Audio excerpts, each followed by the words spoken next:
And this is a classic problem where many people, they look at the cost of something instead of looking at the value of it. And that's going to hold you back. So you can minimize the risk. You're only going to do it if you've done the numbers and it stacks up. So really, there's not a lot of risk here. If a property deal doesn't stack up, you need to say, okay, what does the price need to be? How low does it need to be in order for this to be my criteria and stack up? Then you know how much you can afford to pay for that property, and you can start making offers and go into negotiation. And it was the fear in her head from the challenges she had before, which is totally understandable, and yet she was allowing this to block her moving forward. Have your own funds available in your own home, in inherited property, in investment properties. Yes, there might be a cost to releasing that money, but I'd love you to consider what's the opportunity cost of me not using that money. Hello and welcome to this episode of the Property Magic Podcast, in which we're going to talk about overcoming mental blocks. Now, for the 22 years I've been teaching other people like you to become successful investors, I have to say that all the time I come across people who have a block that's stopping them move forward, but in reality it's not really a problem, it's just in their head. Now, it's completely understandable, and the reason I mention this now is yesterday I was actually a guest speaker at someone else's property training, and one of the delegates there was having a challenge, and she said she had this problem. I said, would you like me to coach you? And this was in front of everyone else, and she gave me permission to do that. Now, of course, I'm not going to talk about her name or share anything because that was confidential, but I do want to talk about some of the lessons that came out of that coaching call, because I know everyone else at the event benefited, and I'm sure you will benefit from learning from this as well. So this lady explained, she said her problem was she couldn't find any deals to stack up. Now, often that's because people aren't out there taking enough action, but that wasn't the case. I said, how many deals have you assessed? And she said, 144. So I thought, wow, she's taken massive action. That's not the problem. So what's the problem? And I said, how many offers have you made? She said, I've only made 3 offers. I said, well, that's one problem, first of all. In my view, if you view a property and you do the numbers, I think you should make an offer on every single property you view. Now, of course, you don't want to buy every property. And when we make an offer, we want the seller to say no, because if they say yes, it means we've offered too much. But we should make an offer on every property we view because it's great practice at making offers. And so she said, oh, no, well, I don't really want to make offers because I don't have the funds to move forward. And actually, what this had led to was I was saying that one of the ways to find investors was getting on social media, telling people what you're doing. You're not bragging or boasting, you're just sharing your journey. The fact you're doing training is important. The fact you're going to networking and doing deals, etc. And she said, oh yeah, but I feel a bit of a fraud. And I said, well, you shouldn't say anything that's not true, but you are educating yourself, and if someone's going to lend you money, that's important because they want to make sure you know what you're doing. And I said to her, have you got any properties? She said, oh yes, I've got 5 properties. I said, well, you're hardly a fraud then. You've got 5 more than most people you meet at a network meeting, who most of those people are probably fairly new to property. And still she felt a bit of a fraud. She didn't want to get on social media, say what she was doing, because she was worried about not having the money to do the deals. And I said to her, well, there are plenty of people out there who've got money you could borrow from. You know, you could go to all your local PIN meetings, or even pick a couple of week period. You find a great deal. You go to 1 PIN meeting on a Tuesday, Wednesday, Thursday, over a 2-week period. That'd be 6 PIN meetings. If you stood up and did your 20-second elevator pitch saying you got a great deal, and as long as it is a great deal, you'd probably find someone there who might be interested in funding your deal. Now, of course, you've got to build the relationship and the rapport and make sure there's a fit, etc. But there's people at events with money. He said, oh yeah, but I'm really conscious. I don't want to use other people's money. And I said, okay. And I said, well, you told me you've got some properties already. You've got 5 properties.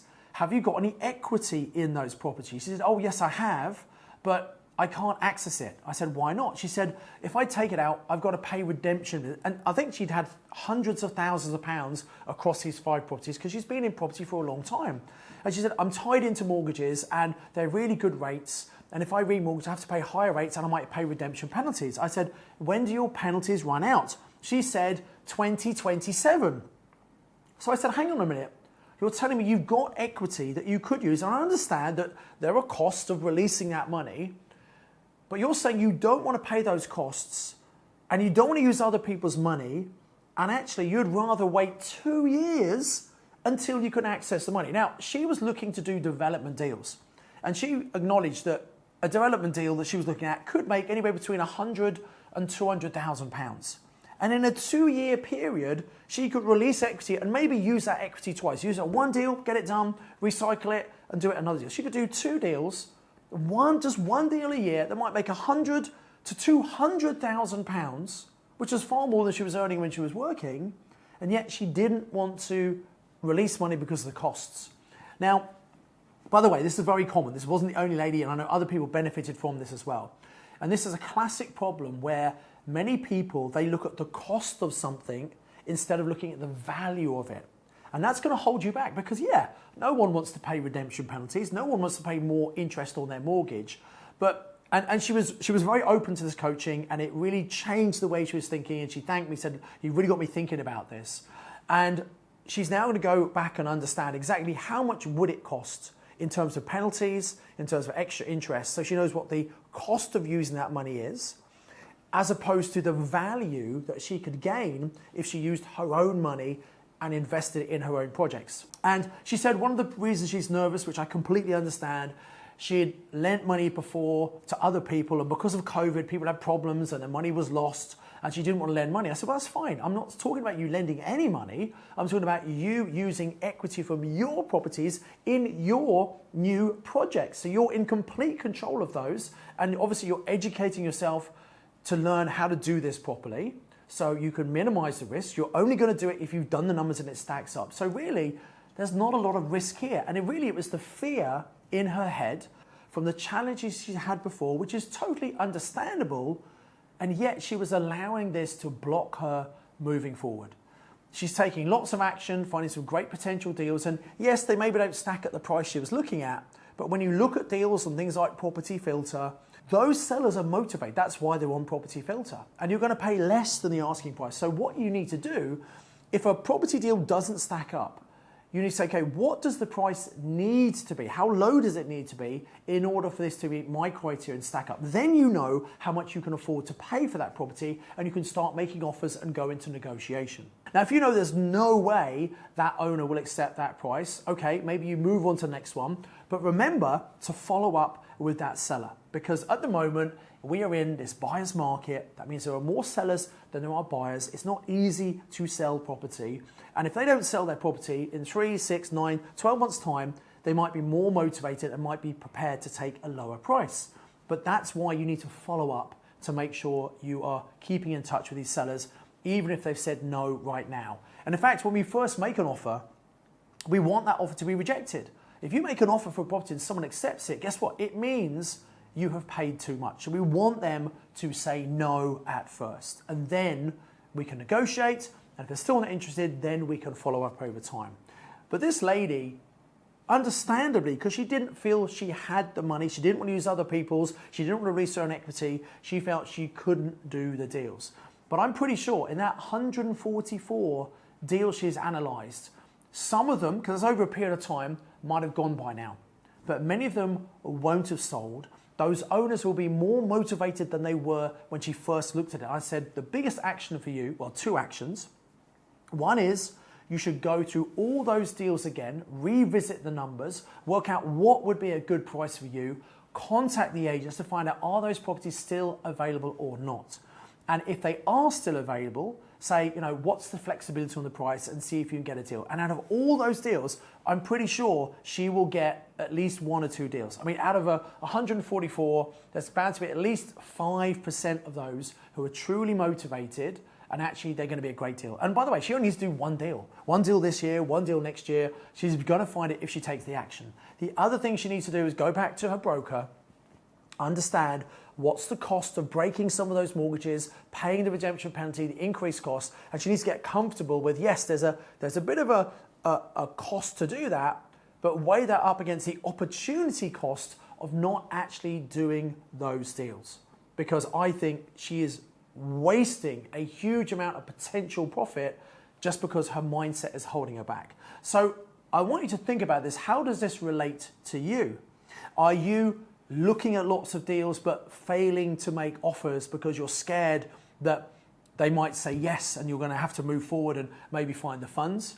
Are you scared about speaking to other people, about raising your profile, just going on social media and posting? What is it that you're scared about? What's holding you back? And maybe it's imposter syndrome, which many people have. Maybe you're worried about people judging you or wondering what you're doing. And I think that does stop a lot of people posting on social media because they're worried about judgment from other people. They're also worried, what about if I tell everyone I'm doing this property, but it doesn't work? What if I don't find deals? And I'll be embarrassed.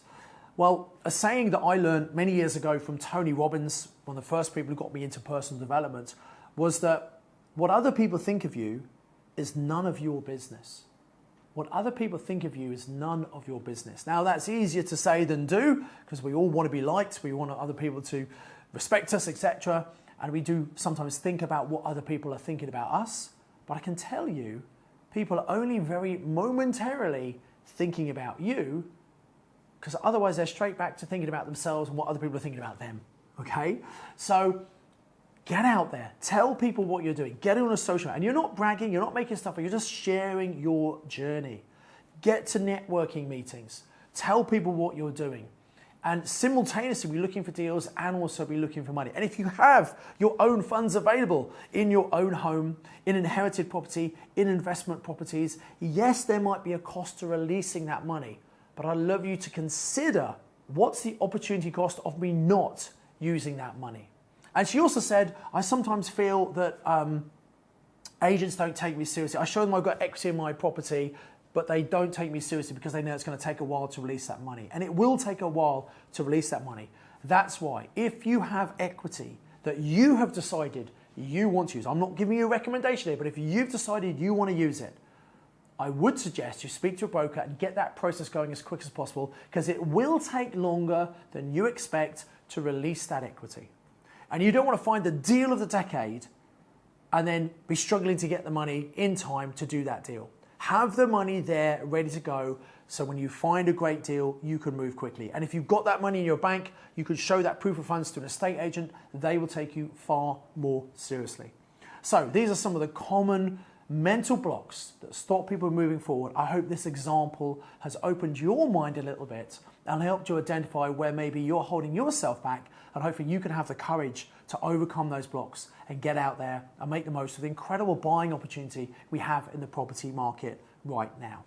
If you like this video, please do like it, subscribe to the YouTube channel, and hit the bell icon to make sure you're notified anytime a video like this comes out. The other thing you might want to do is go and book your local property investor network meeting. You can go to pinmeeting.co.uk. We'll also put a link below this video, and find out where your local property investor network meeting is. If you've already been to PIN, you know how amazing they are. Why not book for the next month coming up to make sure you can connect with other like-minded people in your area, people who might have deals, people who might have money. You never know who you can meet at these network meetings, and keep up to date with what's happening in the property world. So go to pinmeeting.co.uk, and if you've never been to a PIN meeting, you can use the voucher code podcast. Simply go to where it says pay with a voucher code, click on that, fill your deal, use the word podcast. It will bypass the payment page. You can come to your very first Property Investor Network meeting as our guest to come and check it out for yourself to see what you've been missing out on.